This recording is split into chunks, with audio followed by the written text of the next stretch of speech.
ఓం నమ శివాయ. ఓం నమో నారాయణాయ. కార్తీక పురాణము 18వ అధ్యాయము.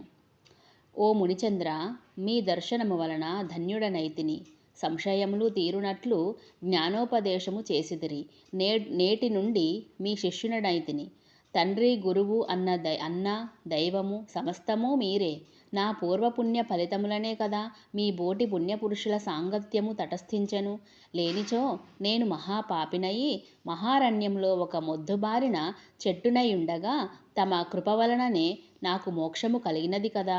మీ దర్శన భాగ్యము లేని ఎడల ఈ కీకారణ్యములో తరతరాలుగా చెట్టు రూపమున ఉండవలసినదే కదా. అట్టి నేనెక్కడా? మీ దర్శన భాగ్యం ఎక్కడా? నాకు సద్గతి ఎక్కడా? పుణ్యఫలప్రదాయి మగు ఈ కార్తీక మాసం ఎక్కడా?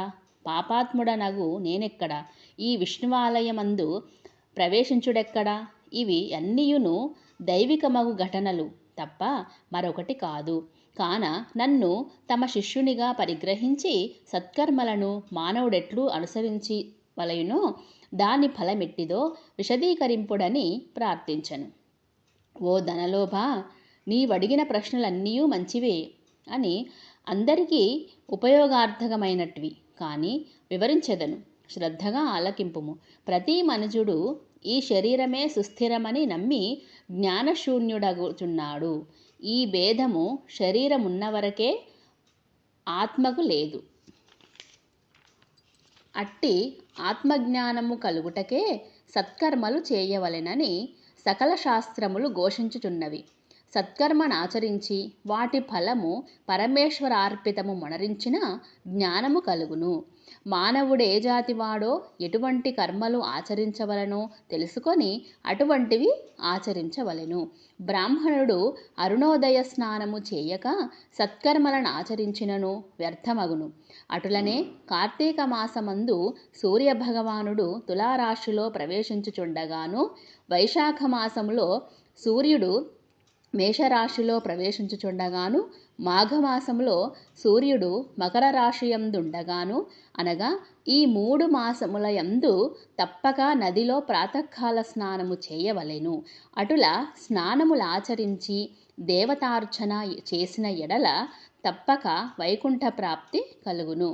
సూర్యచంద్రగ్రహణము సమయములందును తదితర పుణ్యదినములందు స్నానము చేయవచ్చును.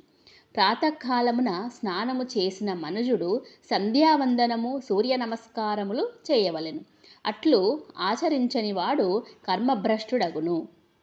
కార్తీక మాసమందు అరుణోదయ స్నానం ఆచరించిన వారికి చతుర్విధ పురుషార్థములు సిద్ధించును. కార్తీక మాసముతో సమానమైన మాసము, వేదములతో సరితూగు శాస్త్రము, గంగా గోదావరి నదులకు సమాన తీర్థములు, బ్రాహ్మణులకు సమానమైన భార్యతో సరితూగు సుఖమును, ధర్మముతో సమానమైన మిత్రువుడును, శ్రీహరితో సమానమైన దేవుడును లేడని తెలుసుకొనుడు. కార్తీక మాసమందు విద్యుక్త ధర్మముగా స్నానాదులు ఆచరించిన వారు కోటి యాగములు చేసిన ఫలమును పొంది వైకుంఠమునకు పోదురు అని అంగీరసుడు చెప్పగా, అవి విని మరల ధనలోభుడిట్లు ప్రశ్నించాడు. ఓ మునిశ్రేష్ఠ, చాతుర్మాస వ్రతమని చెప్పితిరే, ఏ కారణం చేత దానిని ఆచరించవలెను? ఇదివరకెవ్వరైనా ఈ వ్రతమును ఆచరించియున్నారా? ఆ వ్రతము యొక్క ఫలితమేమి? విధానమెట్టిది? సవిస్తరముగా విశదీకరింపుడని కోరెను. అందులకు ఆంగీరసుడిట్లు చెప్పుచున్నాడు. ఓయి వినుము. చాతుర్మాస వ్రతమనగా శ్రీ మహావిష్ణువు కనకమహాలక్ష్మితో ఆషాఢశుద్ధ ఏకాదశి దినమున పాలసముద్రమున శేషుని పాన్పుపై శయనించి కార్తీక శుద్ధ ఏకాదశి నాడు నిద్ర నుండి లేచును.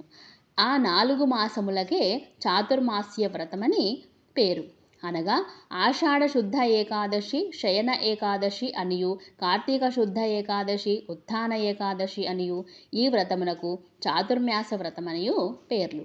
ఈ 4 మాసములలో శ్రీహరి ప్రీతి కొరకు స్నాన, దాన, జప, తపాది సత్కార్యాలు చేసినచో పూర్ణ ఫలము కలుగును.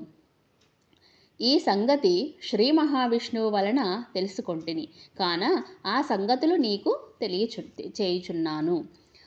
కృతయుగమందున శ్రీ వైకుంఠమందు గరుడ గంధర్వాది దేవతల చేత వేదముల చేత సేవింపబడుచున్న శ్రీమన్నారాయణుడు లక్ష్మీదేవి సమేతుడై సింహాసనమున కూర్చుండియుండగా ఆ సమయమున నారద మహర్షి వచ్చి పద్మనేత్రుండును చతుర్బాహుండును కోటి సూర్య ప్రకాశమానుండును అగు శ్రీమన్నారాయణునకు నమస్కరించి ముకుళిత హస్తాలతో నిలబడి ఉన్నాడు.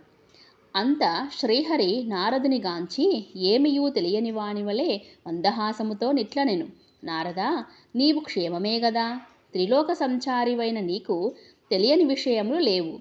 మహామునులో సత్కర్మానుష్ఠానములు ఎట్టి విఘ్నములు లేక సాగుచున్నవా? మానవులందరూ వారికి విధింపబడిన ధర్మములు ఆచరించుచున్నారా? ప్రపంచముననే అరిష్టములు లేక యున్నయా అని కుశల ప్రశ్నములు అడిగారు. అంతా నారదుడు శ్రీహరికి ఆదిలక్ష్మికి నమస్కరించి, ఓ దేవా, ఈ జగంబున నీ వెరుగని విషయము లేవియునూ లేవు. అయినను నన్ను చెప్పుమనుచున్నారు. ప్రపంచమున కొందరు మనుష్యులు మునులు కూడా తమకు విధించిన కర్మలను నిర్వచించుట లేదు.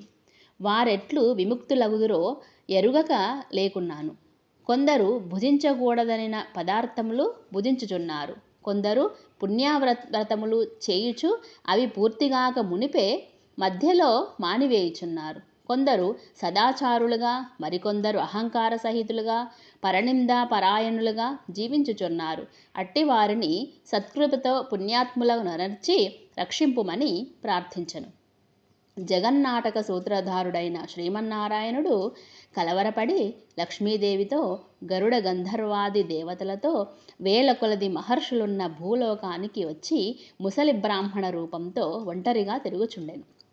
ప్రపంచమంతయు తన దయావలోకమున వీక్షించి రక్షించుచున్న దామోదరుడు ప్రాణుల భక్తి శ్రద్ధలను పరీక్షించుచుండెను. పుణ్యక్షేత్రములు, పుణ్యనదులు, పుణ్యాశ్రమములు తిరుగుచుండెను. ఆ విధముగా తిరుగుచున్న భగవంతుని గాంచి కొందరు ముసలివాడని ఎగతాళి చేయుచుండిరి.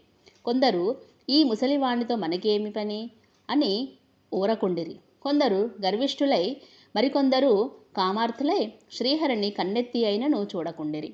వీరందరినీ భక్తవత్సలుడగు శ్రీహరి గాంచి వీరినెట్లు తరింపజేతునా అని ఆలోచించుచు ముసలి బ్రాహ్మణ రూపమును విడిచి శంఖచక్ర గద పద్మ కౌస్తుభ వనమాలాం అలంకారయుతుడై నిజరూపమున ధరించి లక్ష్మీదేవి తోడను భక్తులతోడను మునిజన ప్రీతికరమగు నైమిషారణ్యమునకు వెడలను. ఆ వనమందు తపస్సు చేసుకొనుచున్న మునిపుంగవులు స్వయముగా తమ ఆశ్రమముల కరుదించిన సచ్చిదానంద స్వరూపుడగు శ్రీమన్నారాయణుని దర్శించి భక్తి శ్రద్ధలతో ప్రణమిల్లి అంజలి ఘటించి ఆది దైవములగు శ్రీ లక్ష్మీనారాయణులకు ప్రణమిల్లి స్తోత్రము గావించిరి.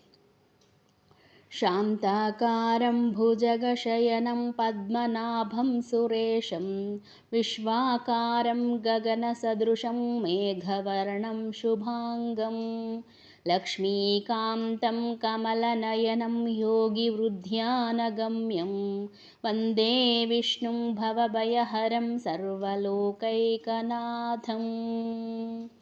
లక్ష్మీం క్షీరసముద్రరాజతనయాం శ్రీరంగధామేశ్వరీం దాసీభూతసమస్తదేవవనితాం లోకైకదీపాంకురాం శ్రీమన్మందకటాక్షలబ్ధవిభవ బ్రహ్మేంద్రగంగాధరాం త్వాం త్రైలోక్యకుటుంబినీం సరసిజాం వందే ముకుందప్రియాం.